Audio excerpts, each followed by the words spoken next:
आइए स्टूडेंट्स, आपका मेरे YouTube channel physics bye Sameer में स्वागत है। आइए देखें कंजर्वेशन ऑफ चार्ज, आवेश संरक्षण। इससे पहले ऊर्जा संरक्षण का नियम याद है आपको? ऊर्जा को ना तो नष्ट किया जा सकता है और ना ही उत्पन्न किया जा सकता है, उसे एक रूप से दूसरे रूप में बदला जा सकता है। ऐसा ही ये है आवेश संरक्षण। वैद्युत आवेश ना तो उत्पन्न किया जा सकता है और ना ही नष्ट किया जा सकता है।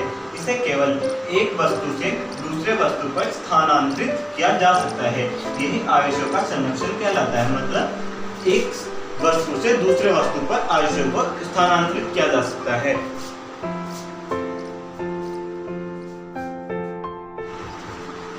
कल एक स्टूडेंट्स ने मेरे से पूछा था ऋणावेश बताइए क्या है। ये इसमें क्लियर हो जाएगा सब कुछ। वैद्युत आवेश का इलेक्ट्रॉनिक सिद्धांत समझाइए या आवेश की अवधारणा की व्याख्या करो। क्वेश्चन है, अब आंसर देखो। इसकी व्याख्या कैसे होती है? प्रत्येक पदार्थ परमाणु से मिलकर बना है। ये भी पदार्थ है, ये भी परमाणु से मिलकर बना है। परमाणु में स्थायी कण इलेक्ट्रॉन, प्रोटॉन, न्यूट्रॉन पाए जाते हैं। प्रोटॉन व न्यूट्रॉन परमाणु के नाभिक में उपस्थित होते हैं। नाभिक ये है, इसके नाभिक में प्रोटॉन न्यूट्रॉन उपस्थित हैं, जबकि इलेक्ट्रॉन नाभिक के चारों ओर विभिन्न कक्षाओं में गति करते हैं। ये इलेक्ट्रॉन है आपके, ये नाभिक के चारों ओर वृत्ताकार कक्षा में गति करते हैं। नाभिक के चारों ओर विभिन्न कक्षाओं में गति करते हैं। इलेक्ट्रॉन पर 1.6 × 10⁻⁻19 कूलम का ऋणावेश होता है, जबकि प्रोटॉन पर इतने ही परिमाण का धनावेश होता है। अभी पूरा नहीं हुआ है, आधा है। सामान्य अवस्था में परमाणु में इलेक्ट्रॉन व प्रोटॉन की संख्या समान होती है, इसलिए परमाणु उदासीन होता है। क्या कहा इसने? इलेक्ट्रॉन व प्रोटॉन की संख्या समान होती है। इलेक्ट्रॉन पर कितना आवेश होता है? 1.6 × 10⁻⁻19 कूलम। अब उतना ही प्रोटॉन पर 1.6 × 10⁻⁻19 कूलम। इसलिए परमाणु उदासीन होता है। यदि पदार्थ से इलेक्ट्रॉन की संख्या कम कर दी जाए तो परमाणु में प्रोटॉन की संख्या अधिक होने के कारण धनावेश आ जाता है। यदि इलेक्ट्रॉन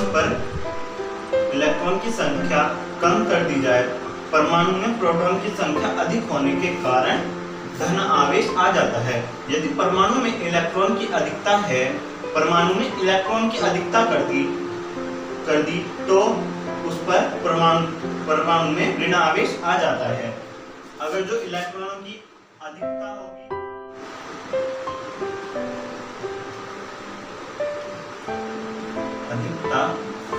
तो ऋण आवेश।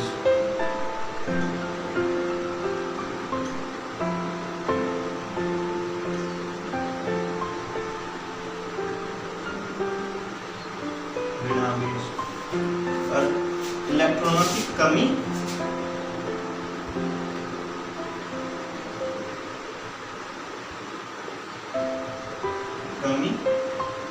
तो धनावेश।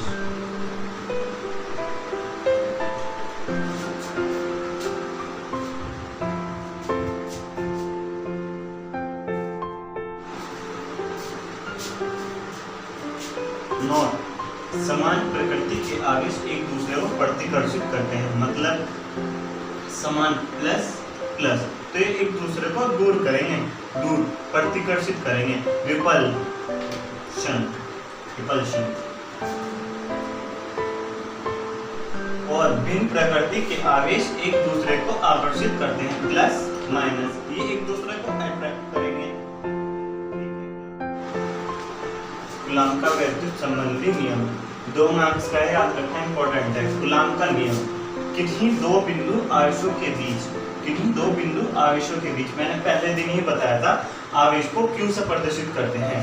किन्हीं दो बिंदु आवेशों के बीच कार्य करने वाला आकर्षण या प्रतिकर्षण बल उनके आवेश के परिमाण के गुणनफल के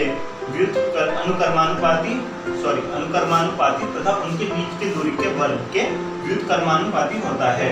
अभी देखो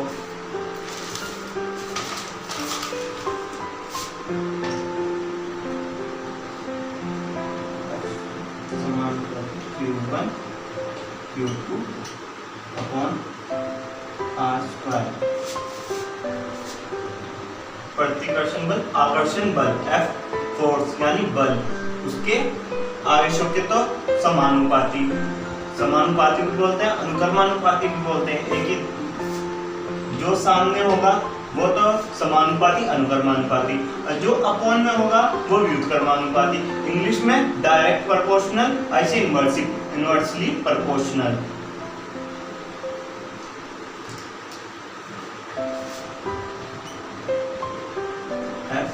व्युत्क्रमानुपाती 1/r²। इसे समीकरण नंबर 1 से समीकरण नंबर 2।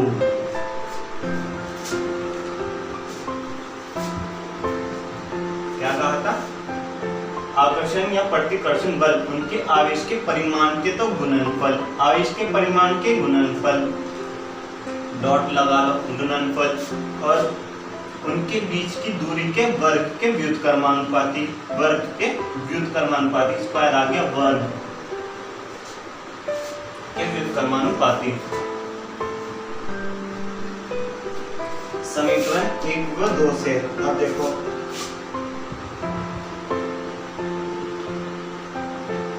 जब हम समानुपाती या व्युत्क्रमानुपाती का साइन हटाते हैं तो नियतांक आता है। तो इसका नियतांक है 1/4 पाई एप्सिलॉन नॉट। इसे कोई 0 बोलता है, कोई नॉट, पर ये एप्सिलॉन नॉट है।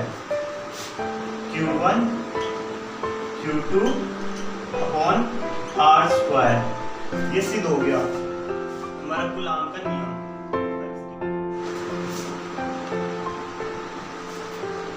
1/4 पाई एप्सिलॉन नॉट एक नियतांक है। इसका मान 9 × 10⁹ न्यूटन मीटर स्क्वायर प्रति कूलॉम स्क्वायर है, जहां एप्सिलॉन नॉट वायु या निर्वात की वैद्युतशीलता। इसका मान 8.85 गुना 10⁻⁻12 कूलॉम स्क्वायर प्रति न्यूटन मीटर स्क्वायर है। याद रखने हैं आपको मान एप्सिलॉन नॉट का मान न्यूमेरिकल में सीधा रखा जाएगा, और इसका भी याद रखना है 1/4 पाई एप्सिलॉन नॉट का मान 9 × 10⁹ न्यूटन मीटर स्क्वायर प्रति कूलॉम स्क्वायर। बहुत यूज होएगा ये न्यूमेरिकल में, याद रखना।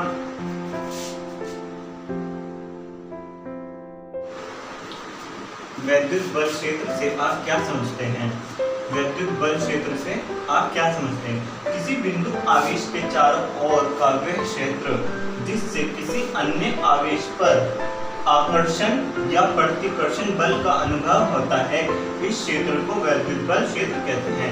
समझो, अब जैसे हमने एक मैग्नेट लिया, मैग्नेट का कोई क्षेत्र है, इतना क्षेत्र है, और एक मैग्नेट हमने इधर लिया, उसका क्षेत्र इतना है। अगर जो हम इसे इसके पास लाएंगे तो इसे अट्रैक्ट प्रतिकर्षण करेगा या आकर्षण करेगा। तो इसी तरह यह है, आकर्षण या प्रतिकर्षण बल का अनुभव होता है। इस क्षेत्र को वैद्युत बल क्षेत्र कहते हैं। और मेरी वीडियो को लाइक करना और सब्सक्राइब करना मत